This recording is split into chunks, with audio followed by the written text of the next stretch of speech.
City update ન્યૂઝમાં આપનું સ્વાગત છે।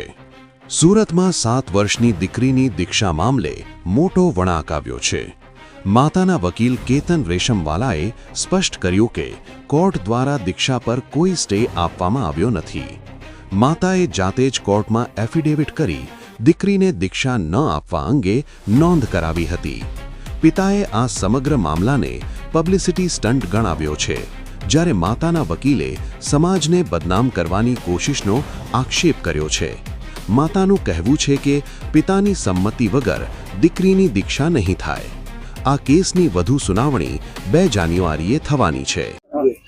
શું કહેશો, જે રીતે દીક્ષા બાળકીને લઈને આખો વિવાદ ચાલી રહ્યો છે, અત્યારે કઈ રીતે હવે નિર્ણય આવ્યો છે?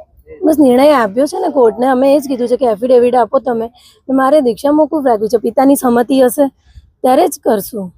હવે જ્યારે દીક્ષાનો એક તરફ મુહૂર્ત આવી ગયું છે, મારા સાહેબ આપી દીધું, હવે કઈ રીતે આપો દીક્ષામાં? દીક્ષા બંધ જ રાખી છે ને, મોકૂફ જ કરી દીધી છે ને। પિતાની સંમતિ નથી એટલે દીક્ષા બંધ જ છે। મેં જ સામેથી કહી દીધું છે કોર્ટને, અમે જ એફિડેવિટ આપી છે કે અમે બંધ જ રાખીએ છીએ।